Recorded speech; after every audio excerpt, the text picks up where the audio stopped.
우리 성도님들은 신앙이 좋은 분, 그러면 어떤 분을 생각하시나요? 과거 제가 막 신학교 다닐 그 무렵에 그때 신앙이 좋다 그러면 일반적으로 좀 살이 좀 있으면 안 되고 좀 홀쭉하고 얼굴이 마르고 이래야, 그 다음에 또 얼굴도 뭐 이제 책을, 신학생이다 보니까 책을 많이 보아서 그래서 두꺼운 뿔테 안경을 쓰고, 그리고 또 기도를 늘 산에 가서 나무 뽑으면서 기도하고 열심히 기도하다 보니까 목소리도 좀 쉬어가지고 쉬고 뭐 이러면 신앙이 좋다, 대단해, 뭐 이런 말을 했거든요.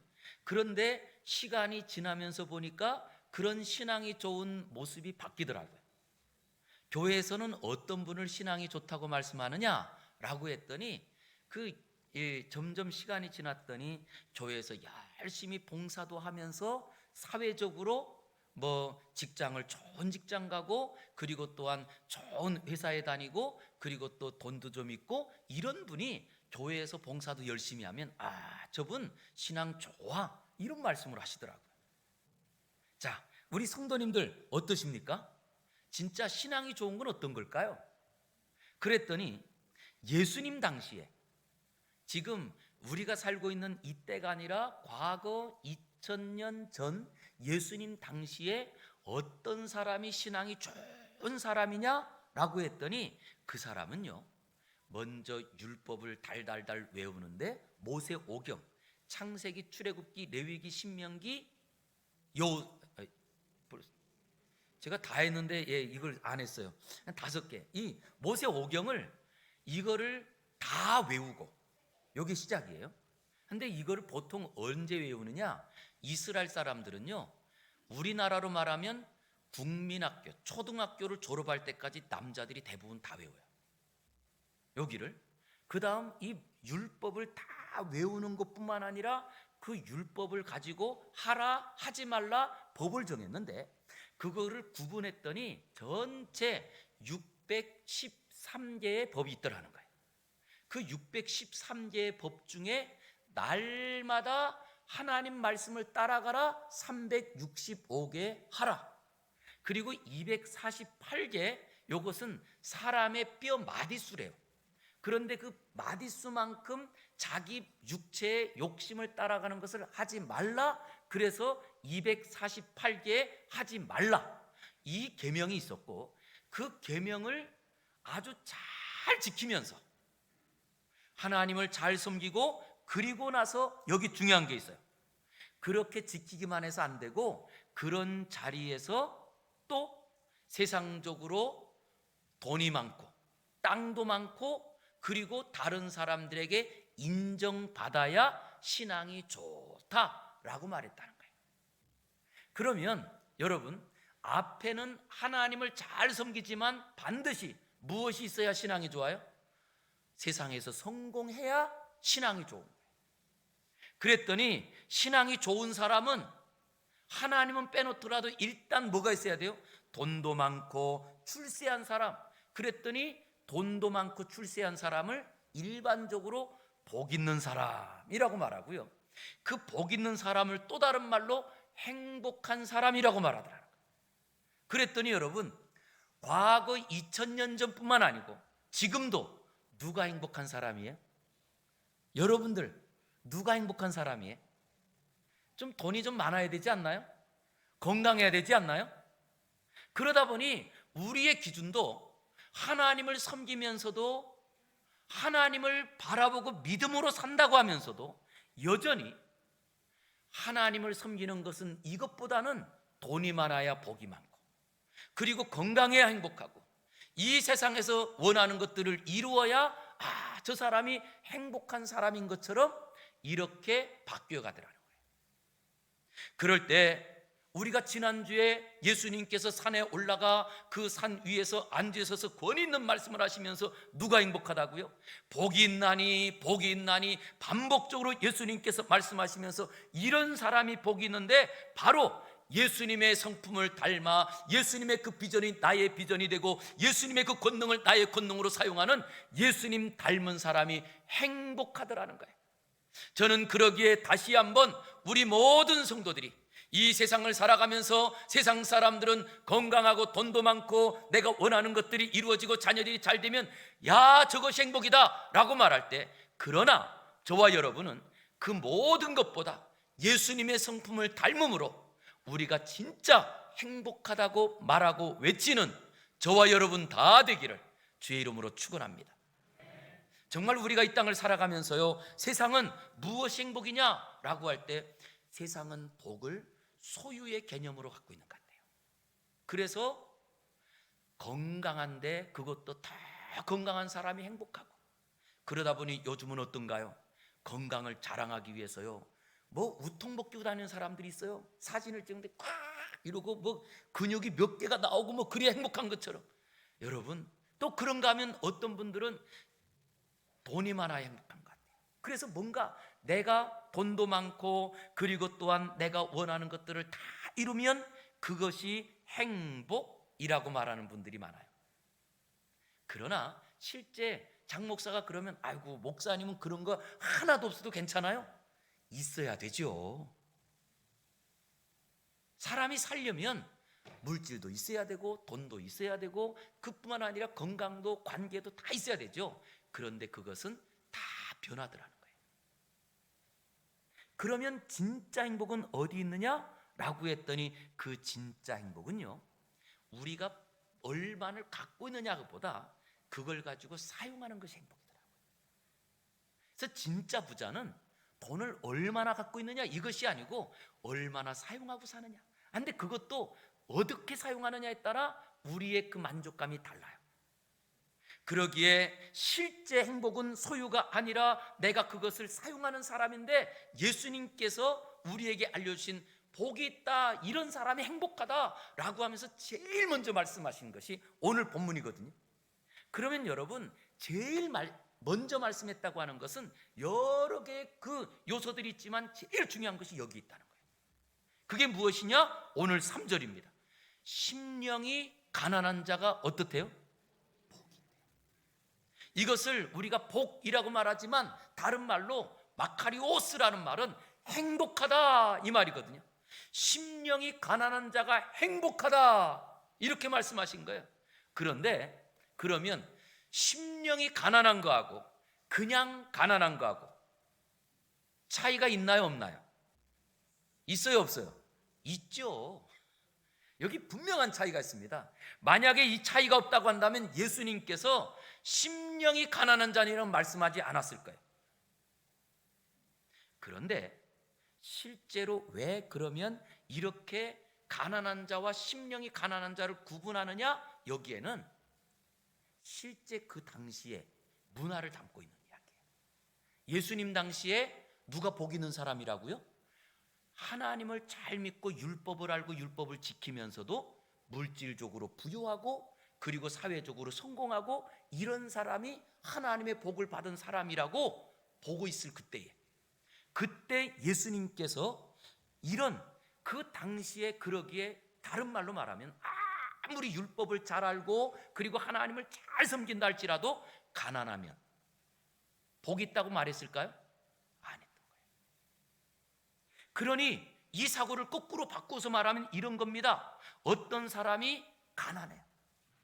그래서 가난할 때 누군가가 묻습니다. 율법 선생님한테, 선생님 저 집안은 왜 저렇게 가난해요? 라고 하면 그때에 이 율법 선생님이 뭐라고 말하느냐? 라고 했더니 저 사람들은 무능하기도 하고 게을르기도 하고 그리고 하나님 말씀대로 살지 못해서 지금 저렇게 가난한 거야, 이렇게 말했다는 거예요. 그런데 그게 예수님 당시 2000년 전만 그러면 좋은데 지금도 우리의 신앙 가운데 그런 것들이 은연중에 들어와 있지 않나요? 그래서 혹시 건강을 잃어버리면 나는 지지려도 복이 없어, 왜 하나님 나에게 이 건강을 안 주셔서, 아니면 우리가 물질을 잃어버리고 이런 경우에 물질을 우리가 많이 모으지 못했을 경우에 우리는 나는 불행해, 이런 생각하지 않나요? 아니 나 혼자만 그런 생각하면 괜찮죠. 주변의 사람들이요, 돈 있고 세상에서 성공하고 그러면 뭔가 대단한 것처럼, 그러나 그 모든 것들을 잃어버렸을 때는 뭔가 하나님께 저주받고 그리고 복까지 다 잃어버린 그런 사람처럼 이렇게 보는 시선들이 실제로 너무나 많더라는 거예요. 그럴 때 예수님께서 하신 말씀은 이것입니다. 세상의 눈들은 오히려 가난한 자들을 무능하고 게을러서 하나님의 복을 받지 못한다고 바라보고 있는 그때에 예수님께서 가난한 자는 복이 있느니라. 그런데 이렇게 말하면 들끓을 사람들이 많잖아요. 그래서 예수님께서 앞부분에 딱 한마디를 한 거예요. 심령이 가난한 자는 복이 있느니라. 그랬더니 이 말을 듣고 예수님께 대항할 사람이 없는 거예요. 그냥 가난한 사람은 복 있느니라 이렇게만 말했으면 무슨 말이야, 지금 사회의 분위기가 그리고 또한 사계가 끄는 이념이 가난하면 저 사람은 하나님께 복을 받지 못한 사람이라는 이런 생각을 갖고 있는 것을 지금 정하는 말에 심령이 요 한마디를 쓰고 나니까 이렇게 된 거예요. 그러면 오늘 심령이 가난하다, 이게 어떤 말일까요? 그랬더니 실제로 이것은 심령이 가난하다라고 할 때에 이 말에 갖고 있는 것은 어떤 분은 심령이 약한 사람? 이렇게 생각하는 분이 있어요. 그랬더니 마음이 약한 사람은요, 그 약한 것 때문에 늘 누군가를 의존하고 살아요. 그리고 결정할 때에도 이것을 내 스스로 탁 결정하지 못하고 이 사람 생각도 하고 저 사람 눈치도 보고 그러다 보니 이걸 결정하는 게 말아, 이게 결정이 좋아 나빠, 늘 결정 장애를 갖고 살아요. 그랬더니 어느 정도로 이 갈등이 생기느냐라고 했더니 인생의 가장 중요한 선택을 해야 될 때가 있잖아요. 바로 결혼. 그랬더니 결혼할 때에도 내 인생 속에 나와 같이 살아가야 될 나의 인생의 동반자를 정하는 데에도 친구들한테 물어봐요. 나 그 사람하고 살면 괜찮을까? 왜? 마음이 늘 이런 것이 오늘 본문의 심령이 가난하다 이런 말이 아니에요. 왜냐? 어떤 분은 또 마음이 아주 단단한 분이 계세요. 이런 분들은 어떤가요? 그런 분들은 오히려 자립성이 강해서 웬만한 어려움이 닥쳐도 눈 하나 깜짝하지 않고 그런 걸 누구에게도 표현도 안 하고 사는 분들도 계세요. 그럼 이 사람들은 복이 없다는 말일까요? 아니거든요. 오늘 본문에 여기에 예수님께서 심령이 가난하다라고 할 때는 물질이 없어서 경제적으로 가난하고 궁핍하고 그리고 다른 사람들에게 늘 의존하는 마음이 약한 이런 이야기가 아닙니다. 여기에 포함되고 있는 것은요, 자신이 가지고 있던 물질적인 것이나 아니면 또 혹 우리의 건강에 위험이 생기거나 지금까지 살아가던 자리에 뭔가 큰 어려움을 갑자기 당했어. 그 갑자기 당한 일로 말미암아 물질도 잃어버리고 건강도 잃어버리고 다 잃어버린 육체적인 고통을 당하면서 거기서 깨닫는 무엇인가, 그것이 있는 사람, 이런 말이에요. 무엇인가 그것이 있는 사람. 그랬더니요, 이런 이야기입니다. 어떤 사람이 굉장히 지금까지 한 번도 어려움 당하지 않고 그리고 또한 병원에 입원한 적도 없고 건강하게 살았어요. 그런데 갑자기 뭔가 좀 소화가 안 돼서 병원에 갔더니 세상에 암이 온몸에 다 퍼졌다는 거예요. 그럼 어떨까요? 지금까지는 아주 건강하게 살고 병원도 한 번도 안 가보고 살던 분이 갑자기 내 온몸에 암이 퍼졌다고 하는 이야기를 듣고 이제는 손 쓸 방법이 없습니다 라고 하는 통보를 받았다고 한다면 그럴 때 충격이 얼마나 클까요? 그런데 그 충격을 가지고 그분이 나에게 왜 이런 고통이 왔을까? 그런 자리에서 하나를 다 깨닫는데, 내가 지금까지 하나님의 은혜로 살았지만 하나님의 은혜를 다 잃어버리고 내가 건강관리를 잘해서 그래서 이렇게 건강한 줄 착각했구나, 내가 교만했네, 이거를 깨닫는 사람이 마음이 가난한 사람이라는 거예요. 이걸 깨닫는 사람. 이것은 우리의 상황 속에 여러 가지가 있습니다. 어떤 분은 물질에 어려움이 없던 자리에 갑자기 이번 코로나로 인해서 사업에 어려움이 생겨 이제는 사업에 어려움 생긴 그것도 어려운데 내가 또 이 사업을 좀 확장하느라고 또 돈도 융자를 했는데 오히려 그 이자가 더 올라가지고 이제는 내가 더 이상 살 수 없는, 그래서 모든 것을 다 잃어버린 자리에 그런 것을 경험할 수 있지 않을까요? 육체적인 고통을 당하면서 그런 자리에서 깨닫는 무엇인가 있는 사람, 그 사람이 마음이 가난한 사람이다. 그러기에 오늘도 아마 이 자리에 올라온 우리 성도님들은 내가 지금까지 살아가는 자리에 어떤 큰 어려움이 아니다 할지라도 그래도 내가 살아가는 자리에 내 힘으로는 살아갈 수 없고, 그리고 하나님의 은혜가 필요하기에 오늘 이 자리에 올라오셨다면 바로 그 성도들이 하나님 앞에서 심령이 가난한 사람이라는 거예요. 그리고 그 사람이 복이 있다는 거예요. 그랬더니 실제로 우리가 어려움 당한 자리에서 딱 돌이켜보는 자리에 어떤가요? 무엇인가 내가 지금까지 교만했다는 것을 깨닫는 순간 우리의 지금까지 과거가 보이기 시작하는데요, 얼마나 교만한 내 모습이 보이는지, 아니 얼마나 내가 다른 사람들을 아프게 살았는지, 이런 것들이 얼마나 많이 보이나요? 그것이 마음이 가난한 사람이라는 거예요. 그랬더니 실제로는요, 그 마음이 가난케 하기 위해서는요, 우리가 살아가던 자리에 어떤 충격적인 일이 다른 사람이 볼 땐 별거 아니야 라고 하는데도 그것이 나에게는 큰 충격으로 다가오는 일들이 다 있더라는 거예요.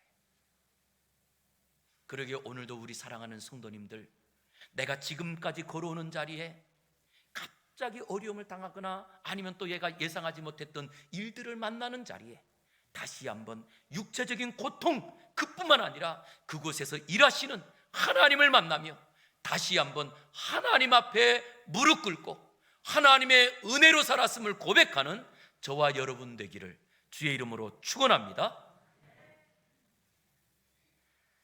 그러기에 이 심령이 가난하다라고 하는 건 단순히 가난한 게 아니고요, 지금까지 내 마음에 나는 사업에 성공한 사람은 그 성공한 것 때문에 내가 그래도 누구보다는 머리를 잘 쓰고 그리고 내가 특별히 뭔가 다 했기 때문에, 아니 또 우리가 사업에서 성공하거나 아니면 자녀들이 잘 되는 자리에 우리의 마음 가운데 뭔가 하나씩 쌓이지 않았을까요? 그랬던 모든 것들이 다 깨어지고 내가 얼마나 죄인인지, 내가 얼마나 심각한 죄인인지 이것이 보이는 그 사람이 복이 있다, 이 말이에요. 저는 제가 청평에 오기 전에 수지에서 목회할 때 매일 월요일부터 금요일까지는 2번씩 새벽 예배를 인도했었어요. 그런데 한 번은 우리 교회를 나오는 분이 아니고 다른 교회, 그것도 서울에 저 강남에 큰 교회를 다니는 한 권사님이셨어요. 근데 그 권사님이 새벽 예배를 마치고 이제 제 방에 있는데 문을 두드려요.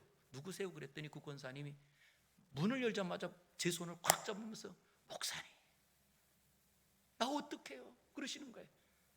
그러니까 제가 어땠을까요? 깜짝 놀랐죠. 아니 권사님 왜요? 무슨 일이 있으세요? 그랬더니 말씀을 하시는데 그분이 처녀 때부터 예수님을 믿고 신앙생활하면서 그 교회 초창기 때부터 구역장도 하고 지역장도 하고 그리고 정말 교회를 위해서 열심히 봉사하면서 아들이 점점 커가며 아들이 또 신학을 한다고 그랬대요. 그런데 신학을 한다고 할 때 이 아들에게 신학하는 것보다, 내가 목사 되는 것보다 엄마는 훌륭한 장로가 되는 게 더 좋은 것 같아. 그러면서 신학하는 것을 만류하고 그리고 장로가 더 좋은 장로가 되도록 엄마가 기도할 테니까 그래서 길을 바꿨다는 거예요. 진짜 그 아드님이 좋은 회사에 취직도 했다가 그 다음 또 회사도 만들어서 그래서 회사가 잘 된대요. 얼마나 감사해요, 그죠?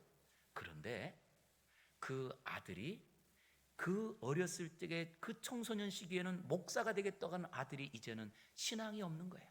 돈은 많은데 본인도 이렇게 연세가 들 동안 다른 사람들에게 부끄러워하지 않고 아니면 뭔가 손 벌리지 않고 지금까지 여유 있게 사는 분이세요. 그런데 기도하던 중에 갑자기 이 아들에 대한 그것이 탁 들어오면서 내가 얼마나 교만했는지, 하나님께서 그의 아이에게 주었던 그 마음을 바꾸어서 그래서 좋은 장로가 되라고 했더니 거꾸로 하나님을 떠난 아들이 되었고, 세상적으로는 돈이 많고 출세하는 것 같지만 하나님을 떠난 아들을 품은 어머니의 마음, 마치 죽은 아들을 품은 것 같지 않을까요? 그러면서 신앙생활하는 자리에도 교회에서 봉사를 좀 안 하는 그런 성도를 보면 사람들이 어떻게 저렇게 교만하냐고 거꾸로 비난했다는 거예요. 자기가 인도하는 구역에 사람들이 많이 해마다 많이 모였대요. 그래서 구역을 1년이면 한 번씩 분가했다는 거예요. 그러면서 어떤 구역장은 아니 모여만 주면 해마다 갈수록 사람이 주는 그런 사람을 볼 때마다 늘 손가락질하고 저렇게 하면 한다고 했다는 거예요. 그런데 알고 보았더니 지금까지 내가 구역 안에서 우리 구역 식구들이 많은 것도 하나님의 은혜였지 자기가 뭔가 잘난 게 없더라는 거예요. 그런데 지금까지 그런 자리에 가만히 기도하며 생각하니까 내가 얼마나 교만했는지, 내가 하나님 무시하고 살았는지 이게 깨달아지는데, 그래서 그 권사님이 내 손을 붙잡고 그러는 거예요. 목사님 나 어떡해요? 그래서 같이 울면서 기도하고 그 권사님께 그랬어요. 권사님이 복 있는 분이에요. 지금도 하나님의 은혜를 많이 받고도 자기가 잘난 줄 알고 자기 그 교만함 때문에 하나님 무시하고 오히려 하나님 생각보다 내 생각대로 사는 사람들이 얼마나 많은데, 권사님 그것을 깨달았다는 게 복이에요. 이게 바로 심령이 가난한 자에게 복이 있다는 거예요. 저는 이 시간에도 우리 사랑하는 성도님들이 지금까지 살아오는 동안에 내가 혹시 나는 큰 병도 없이 병원도 안 가고 여기까지 왔다고 한다면 그것이 얼마나 큰 하나님의 은혜인지 발견하고, 다른 사람들처럼 물질이 없다 할지라도 우리가 여기까지 온 모든 것이 주님의 은혜요, 내가 이 자리에 있는 것이 주님의 은혜라고 고백하면서 오직 주님만 바라보는 저와 여러분 되기를 주의 이름으로 축원합니다. 사실 우리가 세상을 살아가면서요, 세상 속에서는 사람들 앞에 고개 숙이는 게 얼마나 어려운 일인지 몰라요. 그래서 우리 부모님들 혹시 자녀를 키우면서 너는 어디 가도 절대 고개 숙이고 잘못됐다고 하면 안 돼, 혹시 이런 거 교육한 분이 계신지 모르겠어요. 왜냐? 세상은 잘못했다고 하는 순간 물어뜯고 끌어내리고 그게 세상이잖아요. 그랬더니 신앙생활 하면서도 하나님을 아버지로 섬기면서도 우리 성도님들 중에서도 아직까지 내가 잘못해서 고개 숙이는 것이 습관이 안 된 분이 혹시 계실까 싶어요. 우리가 제일 먼저 고개 숙이고 그리고 무릎 꿇어야 될 사람이 있다고 한다면 진짜 다른 사람들은 다 못해도 함께 사는 부부가 먼저, 아내가 정말 어릴 때, 그것도 세상 못 모를 때 결혼해서 지금까지 살아오는 동안 우리 이 나라가 얼마나 많이 급변했나요? 그런 자리에도 이 가정을 잘 지킨 그 아내한테 우리 남자분들 정말 무릎 꿇고, 그리고 정말 당신 때문에 내가 있다고 그런 고백 한번 해보셨는지요? 아니, 요즘은 제가 볼 때 우리가 하나님의 은혜로 산다고 하면서, 아니 많은 세상 사람들이 아니라 내가 가장 사랑하는 그 아내 앞에서도 무릎을 꿇지 못하고 고개를 숙이지 못하는 그런 아저씨들이 많아.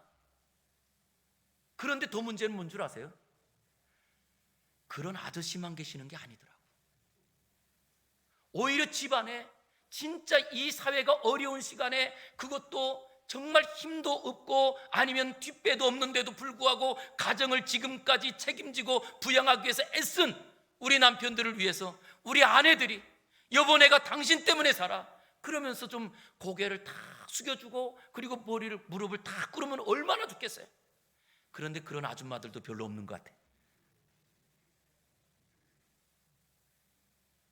그러니 가정이 정말 행복이 넘칠까요? 그랬더니요, 성경에 보니까 성경에 뭐라고 하셨느냐? 하나님께서는 우리가 내가 죄인이라고 고백하면서 그 죄인 한 사람이 하나님께로 돌아오면 하나님은 천국에서 춤추신대요. 그런데 이것을 우리가 어디에만 늘 생각하냐 하면, 예수님을 안 믿고 교회를 떠난 사람이 교회를 오기만 하면 하나님이 춤추신다 이렇게만 생각하죠? 아니에요. 여기 이 본문은 어떤 말씀이냐? 지금까지 하나님 무시하고 하나님 뜻보다는 내 생각대로 살았던 그 죄인이 내가 하나님 앞에 죄인입니다. 내가 너무나 교만했습니다. 라고 하면서 우리가 하나님 앞에 무릎 꿇기만 하면 그때 하나님께서 천국에서 춤추신다는 거예요. 그러기에 오늘도 우리가 진짜 하나님이 나의 아버지라면, 오늘도 우리가 예배하러 올라온 자리에 내가 죄인입니다, 나 때문에 우리 가정이 망했습니다, 나 때문에 우리 사업장이, 우리 직장이 이렇게 어렵습니다, 나 때문에 우리 교회가 이렇게 늘 두렵고 염려하는 일들이 많습니다. 오히려 나 때문이라고 고백하는 그 자리에 하나님께서 천국에서 춤추시더라는 거예요. 그런데 여러분 어떠세요? 어릴 때, 우리가 어릴 때도 그렇지만 자녀들이 어릴 때 행복한 이유는 무엇 때문인 줄 아세요? 그 집에 돈이 많아서, 그래서 자녀들이 행복한 게 아니에요. 부모들이요 행복하게 웃고 엄마 아빠가 사이좋게 지내기만 하면요, 자녀들은 그냥 행복한 거예요. 우리가 신앙생활도 행복하기 위해서는요, 하나님이 춤추시기만 하면 우리의 인생은 저절로 행복한 줄 믿습니다. 그래서 우리가 해야 될 일은요, 예배당에 올라올 때마다 다 나 같은 죄인이 없어요, 나 때문에 그래요, 이것이 보여야 돼요. 그리고 그것이 보이는 사람이 행복하다는 거예요. 그것을 깨닫는 사람이 있을 때 행복하다는 거예요. 저는 그러기에 오늘 이 말씀을 다시 한번 우리가 마음에 새기면서, 정말 예수님께서 회개하라 천국이 가까이 왔느니라, 이게 무슨 말씀일까요? 내가 죄인입니다, 나 때문에 우리 가정이, 나 때문에 우리 자녀들이, 나 때문에 우리 국민들이, 이러면서 내가 가슴침에 회개할 때 거기에 하나님의 나라가 임하더라는 거예요. 그런 사람이 성경에 모델로 우리에게 알려준 분이 있는데, 제가 볼 때 정말 좋은 모델이 바울 사도세요. 그랬더니 바울 사도는요, 부활하신 예수님을 믿기 전에, 예수님을 믿기 전에 그는 어떤 사람이었느냐라고 했더니 그는 유대 사회에서 참 복을 많이 받았다고 칭찬받는 사람이었어요. 그는 태어날 때 베냐민 지파에서 태어나 그 왕족 출신으로, 그 다음 어릴 적부터 율법을 잘 배우면서 길들이 잘 열려서 그 당시에 최고의 학벌의 위치였던 가말리엘 그 스승에게 율법을 배운 율법 지도자, 그리고 열심도 있어서 자기보다 연배가 높은 분보다 더 열심히 그 유대교를 위해서 일함으로, 그래서 지위도 높았던 사람. 그러니 젊은 시절에 좋은 배움이 있어서 학식도 높고 다른 사람들을 통하여서 이제는 지위도 올라가고 이런 성공한 사람, 소위 이 사람이 바로 바울 사도였습니다. 그런데 그렇게 세상에서 출세하고 잘 나가던 그 사람, 당당하고, 그리고 또한 부족함이 없고, 그리고 어디 가서나 늘 자신감이 차있던 그 바울 사도가 어느 날은 다메섹에 기독교인들이 있다는 첩보를 듣고 그들을 잡으러 가다가 부활하신 주님을 만나버린 거예요. 그 부활하신 주님을 탁 만나는 순간 그의 인생이 꼬꾸라집니다. 그래서 뭐라고 하죠?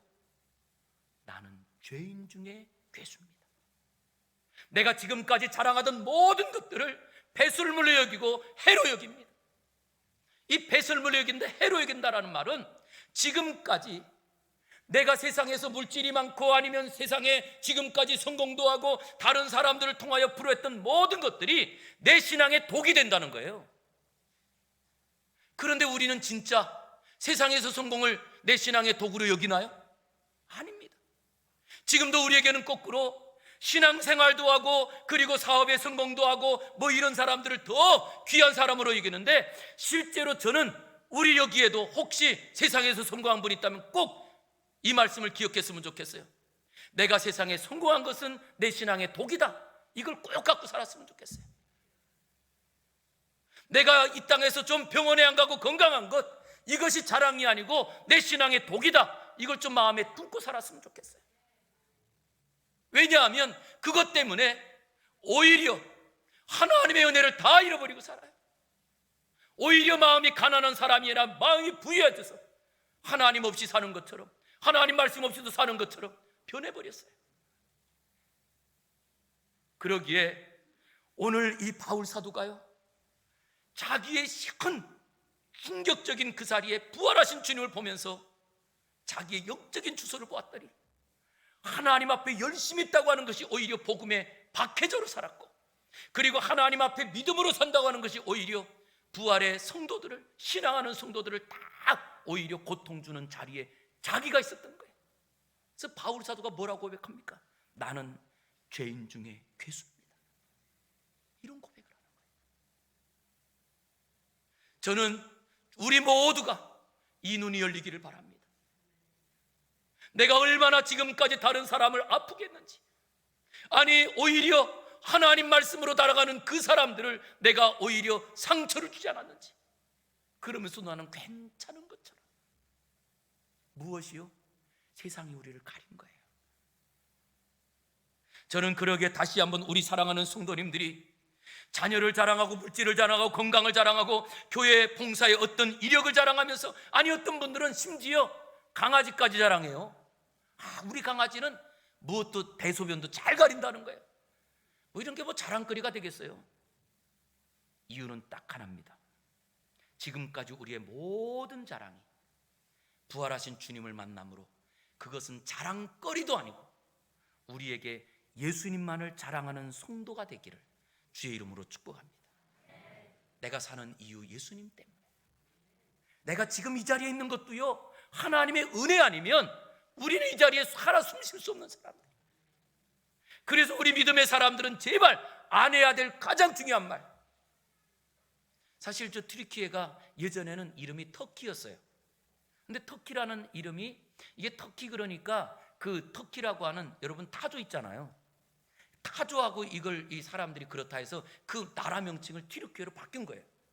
그런데 그 터키, 이 튀르키예는 원래 바울 사도가 비시디아 안디옥에서부터 복음을 전하는 그 복음의 이방교에서부터 쫙 전하면서 세계 선교의 교두보가 되었던 곳이 이 튀르키예입니다.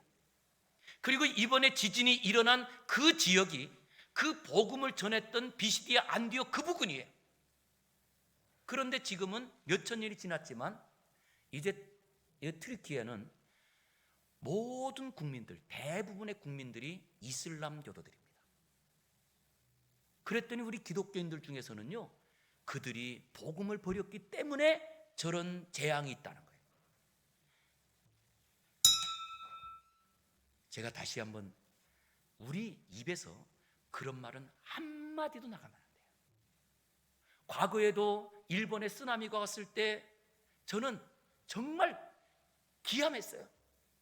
강단에서 목사님이 서슴지 않고 말하더라고. 저 땅이 우상숭배해서 저랬다. 우리는 그런 말하면 절대 안 되거든요.